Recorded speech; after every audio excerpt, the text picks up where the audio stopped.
Okay, folks.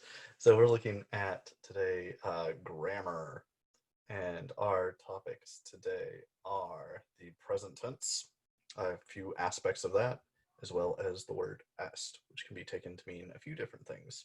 So let's take a look. Um, for est, we have a couple of different usage that we'll talk about. One is the that's hard to see. One is the existential use of the word to be, or of est, and one is the linking use of the word est. For the other elements of the present tense, we will talk about the simple and the progressive aspects. So aspect has a particular meaning when we're talking about grammar. All right, well, let's start with est.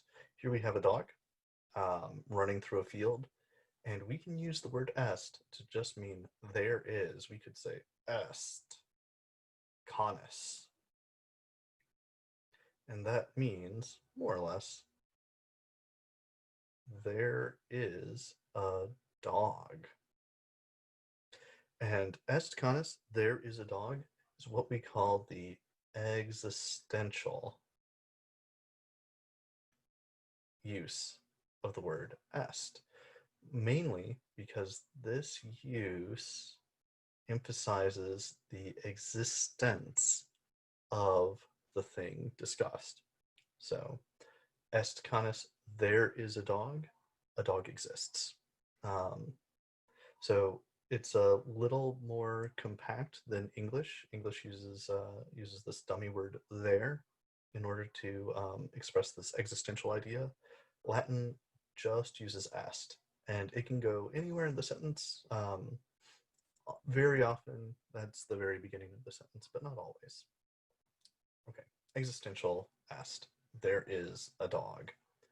All right, let's take a look at our next example. So here we've got a dog. It looks like this dog is happy. We could say est laetus, or laetus est. Our word order is not super critical here. Depending on context, we might want to use one or the other, but both of these sentences can mean Z is happy. And this use of est is one of the uses of est that is linking. It links, in this case, a subject that's not expressed and an attribute. So laetus est, we're saying the subject has this quality, laetus, we're linking these two things together. Okay. Very similar translation. We're just saying is instead of there is when we want to use that linking idea. Okay. Next up, let's try our simple is. This is still a linking use, only Latin doesn't always have to express the subject literally. We saw in that last example, est laetus means it is happy, or she is happy, or he is happy. We can also just use est when there is a subject. So here's a dog. Our word for dog is canis. We can say canis est laetus. A-E-U-T-S. And that also will mean, let's try purple. The dog, there's our subject, canis, is happy. And here too, we can have pretty free word order. We could say laetus est canis, laetus canis est, or any combination of those words. There's some slight variations in the nuance, but the basic meaning will still be that. the dog is happy. Okay. So we've looked at the existential use of est, existential, meaning something like there is. And we've looked at est as a linking verb, just meaning is, or z is. So those are our possible ways of using est for now. Let's take a look at other verbs. So we've got in this image cat. It looks like the cat is asleep. Our verb for sleep in Latin, or the verb to sleep in Latin, is dormire.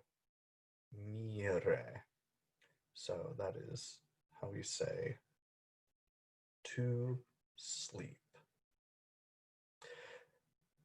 If we want to express this idea, z sleeps, that is a simple aspect. So aspect gives us kind of a flavor to a verb and how it's used.